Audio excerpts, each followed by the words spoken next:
Hello friends, मेरा नाम है आकाश त्रिवेदी और आप सभी का स्वागत है बैक बेंचर स्टडी कॉर्नर पर। तो जैसा कि आप सब जानते हैं कि मैंने आपको डीएसएस यानी कि डिज़ाइन ऑफ स्टील स्ट्रक्चर के बारे में इन्फॉर्म किया था कि उसका कोर्स जो है हम यूट्यूब पे लाने वाले हैं और आज से हम उसकी स्टार्टिंग कर रहे हैं। तो ये कोर्स पूरे में मैं आपको क्या कराऊंगा, तो आपको मैं चैप्टर वाइज जो है आपके पिछले तीन पेपर कौन कौन से, तो विंटर आपका जो है एक समर 2022, विंटर 2021 एंड समर 2021 की जो है वो मैं आपको पेपर सॉल्यूशन कराऊंगा। चैप्टर वाइज इन तीनों पेपर में से जो है मैं क्वेश्चन लेता जाऊंगा, ठीक है, और आपको जो है स्टेप बाय स्टेप उसको सॉल्व भी कराऊंगा।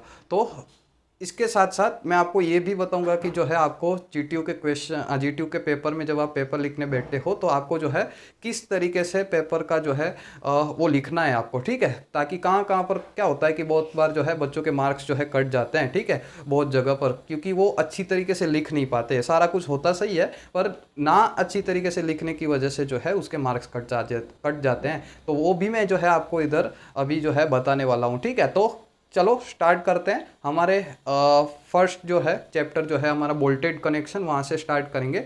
और ये चैप्टर में पहला जो हमारा क्वेश्चन है, ठीक है, वो मैंने समर 2022 से लिया हुआ क्वेश्चन है, ठीक है। मैं इधर बताता भी जाऊंगा क्वेश्चन नंबर कौन सा है, ठीक है, पेपर में, ताकि आप अगर जो है पेपर की पीडीएफ जो है अगर आप डाउनलोड करते हो, ठीक है, तो उसमें आपको तुरंत ही क्वेश्चन मिल जाए। क्वेश्चन कितने मार्क्स का पूछा गया है वो भी मैं आपको बताऊंगा, ताकि क्या हो कि आप जब भी क्वेश्चन करने बैठो ना तो आपको एक पता चले कि ये कितने मार्क्स तक आ सकता है, ठीक है, क्या क्या पैटर्न जो है वो चेंज हो रही है, उस हिसाब से आपको जो है पता चल सके, ठीक है।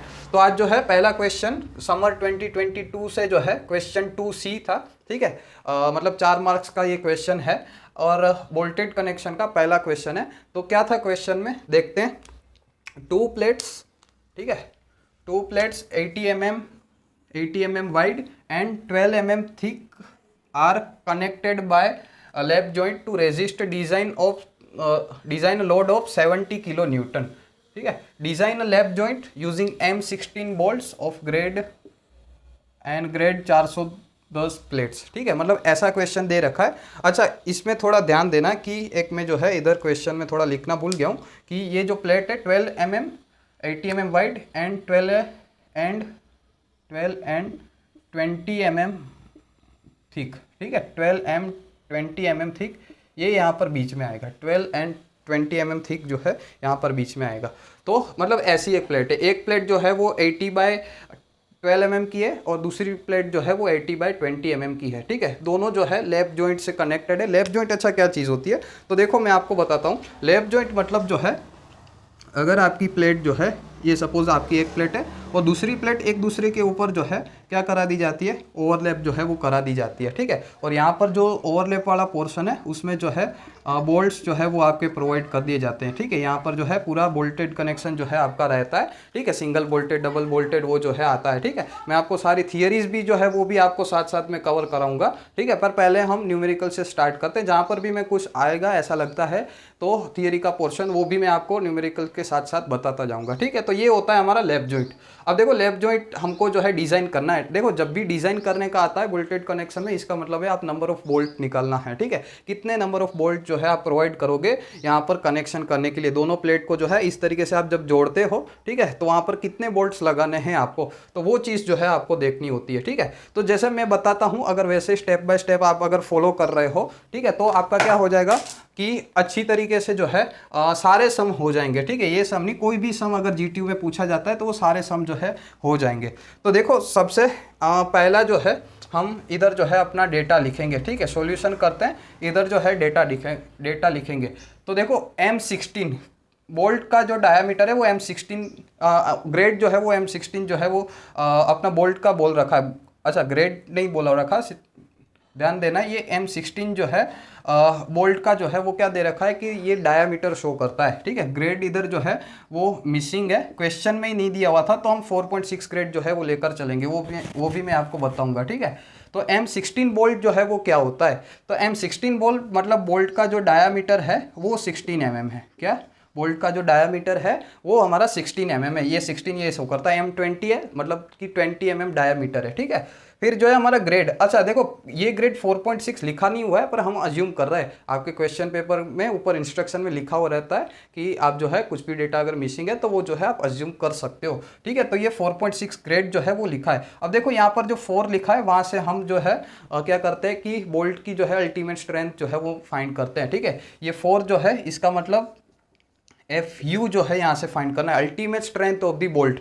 अब देखो कैसे फाइंड करोगे, तो ये पॉइंट के आगे जो भी वैल्यू लिखी है, इसमें क्या लिखा है, पॉइंट के आगे 4 जो है वो लिखा है, तो उससे आप 100 मल्टीप्लाई करोगे, उतनी आपकी स्ट्रेंथ होती है, ठीक है, उतनी आपकी क्या होती है, स्ट्रेंथ होती है।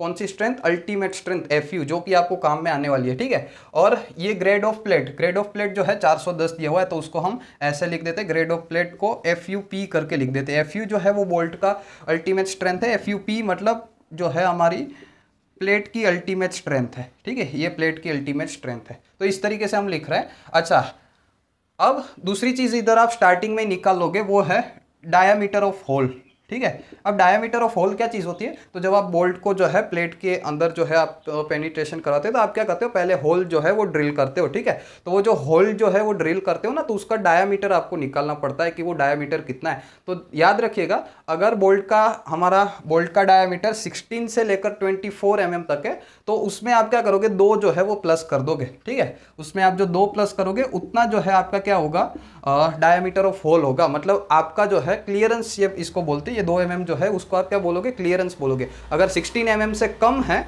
तो आप उसमें 1 mm प्लस करोगे, और अगर 24 mm से ज़्यादा है तो उसमें आप 3 प्लस करोगे, और 16 से लेकर 24 तक जो है आप क्या करोगे, 2 प्लस करोगे। मतलब डायामीटर ऑफ होल जो है आपका कितना हो जाएगा, 18 mm जो है वो आपका हो जाएगा, ठीक है। तो ये हमारा 18 mm हो गया डायामीटर ऑफ होल। आगे बढ़ते हैं, और क्या लिखा है, 80 mm wide and 12 and 20 mm thick, मतलब 2 प्लेट है, एक जो है 80/12 है एंड दूसरी है 80/20 है, ठीक है। अब देखो पहला स्टेप जो हमको करना है, ठीक है, पहला स्टेप हमको करना है, हमको निकालना है शियर कैपेसिटी, ठीक है, बोल्ट की शियर कैपेसिटी निकालनी है, शियर कैपेसिटी ऑफ बोल्ट। अब शियर कैपेसिटी ऑफ बोल्ट कैसे निकालोगे, तो उसको निकालने के लिए आपको सबसे पहले जो है वो निकालना पड़ता है नॉमिनल शियर कैपेसिटी, ठीक है, नॉमिनल शियर कैपेसिटी निकालनी पड़ती है, और वो आपकी होती है Fu डिवाइड बाय √3, ठीक है, NN into ANB plus NS into ASB, ठीक है। ये आपका फॉर्मूला रहता है, ठीक है। पेज नंबर 73 या 74 के ऊपर जो है ये फॉर्मूला आपको दे रखा है, ठीक है, 75 के ऊपर है, हाँ 75 के ऊपर है, तो वो जो है आपको दे रखा है। तो IS कोड के IS 800 में एक फॉर्मूला दे रखा है, ठीक है, तो आप वहाँ से भी देख सकते हो। पर मैं ये सजेस्ट करूँगा ज़्यादा से ज़्यादा फॉर्मूला याद रखने की ट्राई करो, ताकि एग्जाम में आप पेज पलटने में जो है वो टाइम वेस्ट ना हो, ठीक है। अब देखो इधर Fu तो जो है ये क्या है, बोल्ट का है, शियर कैपेसिटी ऑफ बोल्ट निकल रहा है ना, तो ये बोल्ट का Fu जो है हमको लेना है 400 mm। फिर NN मतलब क्या होता है कि नंबर ऑफ शियर प्लेन। तो देखो शियर प्लेन के बारे में आप ऐसे याद रख सकते हो कि जहाँ पर 2 प्लेट मिल रही है, ठीक है, वो शियर प्लेन होता है। तो यहाँ पर कितने शियर प्लेन है, तो यहाँ पर जो है वो एक शियर प्लेन बन रहा है, ठीक है। तो number of shear plane NN जो है वो आप जो है 1 लेकर चलोगे, ठीक है। NS की वैल्यू जो है आप हमेशा 0 लेकर चलोगे, ठीक है। इसका क्यों 0 लेते हैं, उसका डिटेल में डिस्कशन जो है वो हम अपने कंसेप्ट वाइज लेक्चर में करते हैं, ठीक है। यहाँ पर मैं आपको सिर्फ पेपर सॉल्यूशन करा रहा हूँ, तो डिटेल में इतना इधर जो है वो नहीं जा रहा, पर आप NS की वैल्यू जो है वो 0 लेकर चल सकते हो, हमेशा आपको 0 रखनी है, ठीक है। तो NS जो है आपका 0 हो जाएगा, NN जो है वो आपका क्या हो जाएगा, 1 हो जाएगा, ठीक है। अब ANB एंड ASB, तो ANB आप कैसे निकालोगे, तो ANB निकालने के लिए देखो मैं इधर निकालता हूँ। ANB जो आपका होगा, ठीक है, वो क्या होगा 0.78 इंटू π/4 इंटू d², है ना, 0.78 π/4 d²। अब ये d क्या है, d जो है हमारा इधर डायामीटर है, ठीक है, d जो है क्या है, हमारा डायामीटर है। तो 0.78 इंटू π/4 इंटू क्या करोगे आप 16 का स्क्वायर। तो यहाँ से जो आपको आंसर मिलेगा ANB का, वो आपको मिलेगा 157 mm², ठीक है, ये 157 mm² मिलेगा। सिंपल फॉर्मूला है, आपको याद रखना है ANB के लिए। अब जो है आप क्या निकालोगे, ASB वैसे ज़रूरत नहीं पड़ेगी, क्योंकि 0 के साथ ये मल्टीप्लाई होगा तो क्या हो जाएगा, इसका आंसर भी 0 ही हो जाएगा, ठीक है। पर हम अगर आपको इनकेस निकालना हो तो ये सिंपली जो है π/4 डी स्क्वेयर होता है, ठीक है, π/4 डी स्क्वेयर होता है, ठीक है। तो पर निकालने की ज़रूरत नहीं है क्योंकि इधर पूरा जीरो ही हो जाएगा, तो ठीक है आपको नहीं निकालना। अब फॉर्मूला में वैल्यू पुट करो तो एन की वैल्यू देखो, एन की वैल्यू 1i, क्योंकि जितने शियर प्लेन होते हैं, ठीक है, उतनी जो है एन की वैल्यू आती है। तो एन जो है इधर जो है हमारा क्या आएगा, 1 जो है वो आएगा, ठीक है, क्योंकि उधर शियर फेलियर बोला जाता है कि सिंगल शियर फेलियर है, डबल शियर फेलियर है। तो इधर शियर प्लेन एक ही है, तो जो फेलियर होने का चांसेस भी बनते हैं वो एक जगह से ही बनते हैं शियर में, ठीक है। तो एन की वैल्यू जो है वो 1 आएगी। अब एफ यू देखो, एफ यू जो है आपका क्या है 400 डिवाइड बाय √3, ठीक है। एन की वैल्यू जो है आपकी है 1 इंटू ANB जो है आपका 157, ठीक है, और प्लस करोगे ये सारा कुछ जो है ज़ीरो हो जाएगा। यहाँ से जो है आपको आंसर जो है वो मिल रहा है 36257, ठीक है, 36257। पॉइंट में कुछ आंसर आ रहा है 89, ठीक है, पॉइंट में जो कुछ आ रहा है वो है 89 आ रहा है। मैंने पूरा जो है वो नोट्स वोट्स बना कर रखे हैं आपके सॉल्यूशन के लिए, ठीक है। तो 36257.59, इसको किलो न्यूटन में कन्वर्ट करोगे तो 36.25 किलो न्यूटन आप लिख सकते हो, ठीक है। ये आपको क्या मिला, VNSB जो है वो आपको मिलेगा इधर से, ठीक है, VNSB। अब यहाँ से VNSB के बाद आप जो है वो निकालोगे VDSB। VDSB क्या होता है, design shear capacity of the bolt, ठीक है। क्या होता है, design shear capacity of the bolt. तो वो क्या होता है, VNSB divide by gamma MB, VNSB divide by gamma MB। VNSB जो होता है आपका 36.25 आया, ठीक है, डिवाइड बाय 1.25 करोगे और ये आपका आंसर जो आएगा वो करीब करीब 20। गामा MB जो है वो आपका जो है IS कोड में दे रखा है, ठीक है। और अगर आप वैल्यू, मैं तो बोलूँगा याद रखो, गामा MB की वैल्यू जो है वो 1.25 होती है, ठीक है। तो आप वैल्यू याद रख कर चलो तो आपको IS कोड देखने की ज़रूरत ही नहीं पड़ेगी, उधर जाकर टाइम बिगड़ेगा, ठीक है। तो यहाँ पर जो है सीधा 36.25 डिवाइड बाई 1.25 करोगे, आपको आंसर मिलेगा 29 किलो न्यूटन, ठीक है। तो ये आपका पहला चीज़ है,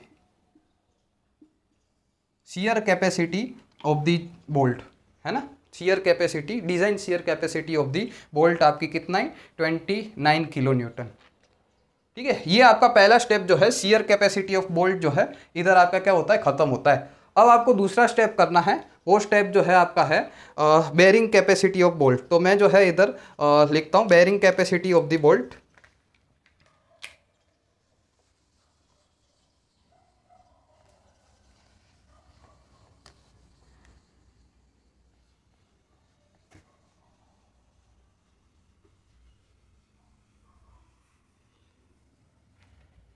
देखो मैं इधर लिख देता हूँ कि हमारी जो शियर कैपेसिटी आई थी VDSB वो आई थी 29 किलो न्यूटन आई थी, है ना। वो हमको याद रखने की, क्यों याद रखनी है वो मैं आगे बताता हूँ, ठीक है। अब दूसरा स्टेप जो है आपका वो है bearing capacity of the bolt, bearing capacity of bolt. अब देखो बेयरिंग कैपेसिटी निकालने के लिए आपको जो फॉर्मूला होता है वो होता है VNPB, मतलब नॉमिनल बेयरिंग कैपेसिटी, ठीक है, होता है। फॉर्मूला जो है हमारा कुछ इस तरीके से होता है 2.5 into KB into D into T into FU, ठीक है। ये जो है हमारा फॉर्मूला होता है। अब देखो 2.5 तो कांस्टेंट है, D की वैल्यू जो है डायामीटर आपका, T जो है आपकी थिकनेस है, कौन सी थिकनेस, तो प्लेट की थिकनेस। अच्छा इसमें तो दो प्लेट दी हुई है 12 mm और 20 mm, तो आपको कौन सी लेनी है, आप वो वाली थिकनेस लोगे जो छोटी है, मतलब वो जिसकी स्मॉलर वैल्यू है वो आप लोगे। तो मतलब इधर 12 mm एंड 20 mm, इसमें से स्मॉलर वैल्यू कौन सी है, स्मॉलर वैल्यू है हमारी 12 mm स्मॉलर वैल्यू है। तो आपकी T जो है वो 12 mm हो जाएगी। और FU इधर किसका हो जाएगा, बोल्ट का FU जो है आपको लेना है। तो यहाँ पर जो है आपका 400 mm, मतलब जो है कम वैल्यू होती है वो जो है हम इधर कंसीडर करते हैं, ठीक है। तो और KB, अच्छा KB निकालने के लिए देखो आपके पास 4 क्राइटेरिया IS कोड ने दे रखे। KB इज स्मॉलर ऑफ, पहला क्राइटेरिया कि जो हमारा है E divide by 3 times dia of hole, ठीक है। दूसरा है P divide by 3 times dia of hole minus 0.25। तीसरा जो है वो है FU divide by FUP and चौथा जो है वो है आपका 1, ठीक है। तो KB जो है एक कांस्टेंट है आपका। KB जो है ये 4 वैल्यू जो आप निकालते हो उसमें से सबसे छोटी वैल्यू है वो KB की वैल्यू होती है, ठीक है। अब E क्या है, E जो है वो एंड डिस्टेंस बोला जाता है, ठीक है। एंड डिस्टेंस आप जो निकालते हो, end distance minimum end distance जो होता है वो होता है 1.7 times dia of the hole, ठीक है। क्या होता है 1.7 times dia of the hole. तो डाया ऑफ दी होल क्या है, हमने इधर निकाल के रखा था, ये हमारा 18 mm है, ठीक है। तो यहाँ से आप निकालोगे 1.7 इंटू 18, तो ये जो है आपका आंसर मिलेगा 30.6 मिलेगा, 30.6 mm, ठीक है। इसको आप जो है 30 mm या 31 mm जो है ले सकते हो, मैं जो है इधर 30 mm ले रहा हूँ, ठीक है।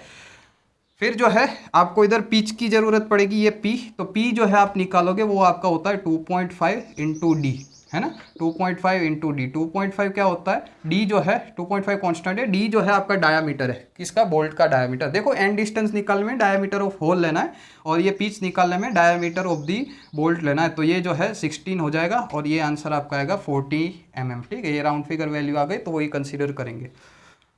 ये FU जो है इधर जो है आपका बोल्ट का होता है, ये FUP जो है आपकी प्लेट का होता है, और 1 तो जो है वो वैल्यू ही है, ठीक है, कांस्टेंट। तो इधर फॉर्मूला में पहले वैल्यू पुट करके देखते हैं। तो देखो E की जगह पर E जो है हमारा 30 mm इधर आया, और 3 into diameter of the hole जो कि हमारा है 18 mm है। यहाँ से ये वैल्यू आप निकालोगे, आपको वैल्यू मिलेगी 0.55 के करीब वैल्यू मिलती है, ठीक है, 0.55। तो ये आपको पहली वैल्यू मिली। अब दूसरी वैल्यू आप निकालोगे, पिच का जो है हमारा 40 divide by 3 into diameter of the hole, वो भी आपका जो है वो है 18 माइनस 0.25 आप करोगे तो यहाँ से जो है आपको दूसरे का आंसर मिलेगा वो 0.49 जो है आपको क्या मिलेगा, आंसर जो है वो मिलेगा, ठीक है। ये दूसरे का आंसर आया। अब तीसरे का FU डिवाइड बाय FUP करोगे तो ये हो जाएगा आपका FU जो है बोल्ट का, मैंने बोला था FU जो है बोल्ट का 400 mm है और प्लेट का जो है 410, ठीक है। तो 400 डिवाइड बाय 410 करोगे तो ये आपको आंसर मिलेगा 0.975 जो है आपको आंसर मिलेगा। तो ये आपकी तीसरी वैल्यू आ गई,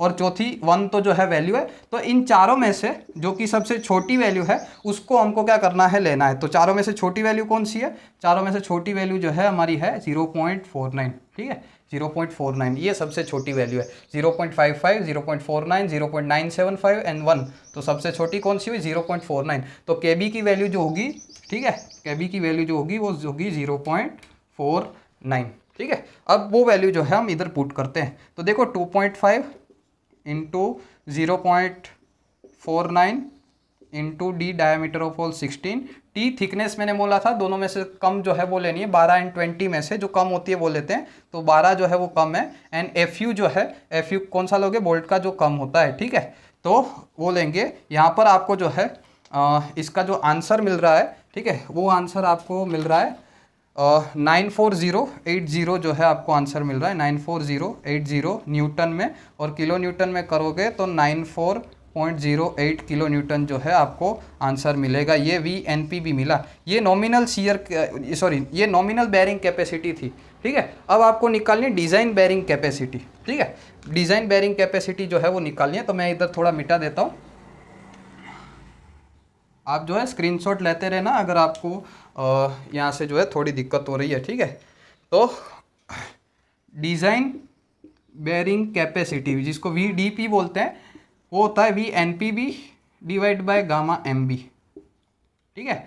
VNPB कितना आया हमारा, ये वाला nominal shear capacity 94.08 divide by gamma MB होता है 1.25, और ये जो आपको आंसर मिलेगा वो आपको आंसर जो है वो मिल रहा है, आपको मिल रहा है 75.26 किलो न्यूटन जो है आपको आंसर मिल रहा है, ठीक है। तो इस तरीके से आप निकाल सकते हो bearing capacity of the bolt, ठीक है, bearing capacity of the bolt. अब देखो मैंने आपको बोला था डिज़ाइन करना मतलब जो है नंबर ऑफ बोल्ट्स निकालना, है ना, डिज़ाइन करना मतलब नंबर ऑफ बोल्ट्स निकालना। ये हमने इधर जो है वो निकाली थी shear capacity of the bolt जो है वो निकाली थी, ठीक है। ये हमारी क्या थी, shear capacity of the bolt जो हमने 29 किलो न्यूटन निकाली थी। ये हमारी bearing capacity of the bolt. अब देखो आगे क्या करना होता है, तो हमारी जो है आप कैसे नंबर ऑफ बोल्ट्स निकालते हो, ठीक है। देखो नंबर ऑफ बोल्ट्स निकालने के लिए आपके पास एक फॉर्मूला रहता है, वो फॉर्मूला है नंबर ऑफ बोल्ट्स निकालने का जो फॉर्मूला है वो होता है हमारा जो है total load divide by bolt value, ठीक है। बोल्ट वैल्यू मतलब एक बोल्ट की जो स्ट्रेंथ है वो कितनी है, ठीक है। अब बोल्ट देखो, लोड तो हमको दिया हुआ है, लोड हमको इधर 70 किलो न्यूटन जो है वो दे रखा है ना, पर बोल्ट वैल्यू कैसे निकालेंगे? तो बोल्ट वैल्यू जो होती है, बोल्ट वैल्यू जो आपकी होती है, एक मिनट, बोल्ट वैल्यू जो आपकी होती है वो होती है smaller of, bolt value is smaller of VDSB and VDPB।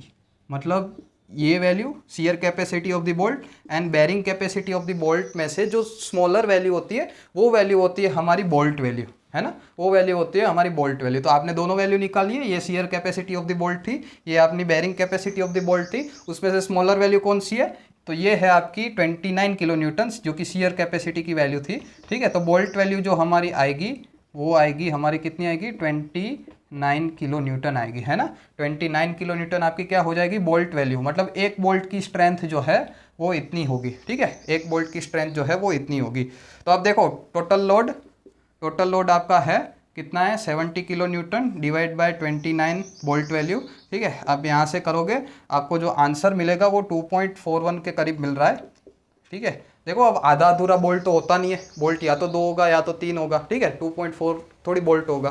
तो आप क्या करोगे, इसको हायर साइड जो है वो राउंड फिगर करोगे, मतलब 3, ठीक है। 2.4 मतलब आप ज़्यादा ही प्रोवाइड करना है आपको, 3 बोल्ट जो है आपको क्या करने हैं? प्रोवाइड करने हैं। ये आपका जो है क्या हो गया? सम हो गया, ठीक है। आपने बोल्ट जो है वो लगा दिए, 3 नंबर ऑफ दी बोल्ट्स जो है वो लगा दिए, ठीक है।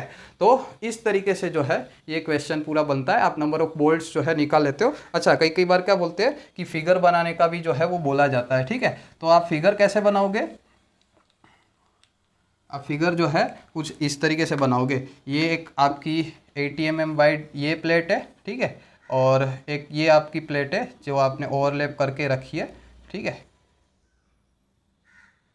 और यहाँ पर जो है आपको बोल्ट प्रोवाइड करनी है। अब देखो 3 बोल्ट प्रोवाइड करना है आपको 40-40 mm के डिस्टेंस पर। पिच मतलब क्या होता है? बोल्ट के सेंटर टू सेंटर डिस्टेंस। तो आप इधर तो ऐसे तो प्रोवाइड करोगे नहीं, वरना इधर एक 40 करोगे, इधर 40 करोगे, बोल्ट ये इसकी विड्थ ही जो है वो 80 mm है, ठीक है। तो ऐसे तो बोल्ट लगाओगे आएगा नहीं, तो आपको बोल्ट कैसे लगाना पड़ेगा? यहाँ पर ऐसे लगाना पड़ेगा, एक बोल्ट इधर आएगा, एक बोल्ट इधर आएगा और एक बोल्ट जो है इधर आएगा, ठीक है। ये यहाँ से लेकर यहाँ तक बोल्ट के सेंटर तक, ठीक है, प्लेट के एंड से बोल्ट के सेंटर तक ये डिस्टेंस जो होता है वो एंड डिस्टेंस होता है, और एंड डिस्टेंस जो है 30 mm है, ठीक है।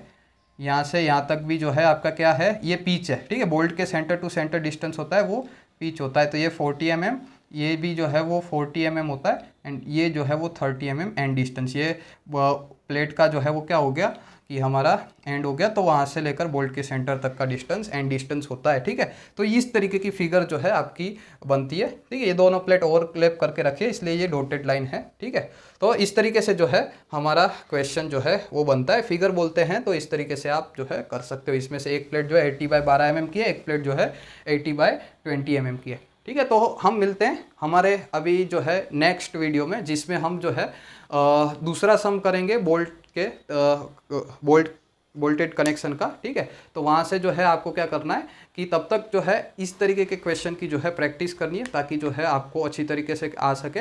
और IAS कोड के जो कोडल प्रोविज़न होते हैं वो जो है आप देख लो अच्छी तरीके से, तो भी आपका जो है थोड़ा बहुत क्लियर हो जाएगा। बाकी सारे फॉर्मूला, सारे कोडल प्रोविज़न आपको IAS कोड में दे रखे। पर मैं ये सजेस्ट करूँगा आप ज़्यादा से ज़्यादा जो है वो क्या करो कि याद करने की कोशिश करो, ताकि आपका जो है वो टाइम ना बिगड़े एग्जाम में। क्योंकि बहुत सारे बच्चों का ऐसा ही होता है कि पेपर में जो है वो छूट जाता है, ठीक है, पेपर छूट जाता है, क्योंकि ये पेज घुमाने में टाइम जो है वो काफ़ी चला जाता है, ठीक है। तो आप जो है वो चीज़ का केयर करना है। मिलते हैं हमारे नेक्स्ट वीडियो में, तब तक के लिए आप जो है अच्छी तरीके से प्रैक्टिस करिएगा, और ज़्यादा से ज़्यादा अपने फ्रेंड्स के साथ ये वीडियो को शेयर करिएगा, ताकि वो भी जो है अच्छी तरीके से पेपर सॉल्यूशन कर सके और अच्छे मार्क्स जो है वो गेन कर सके। मिलते हैं नेक्स्ट वीडियो में, तब तक के लिए टाटा, गुड बाय।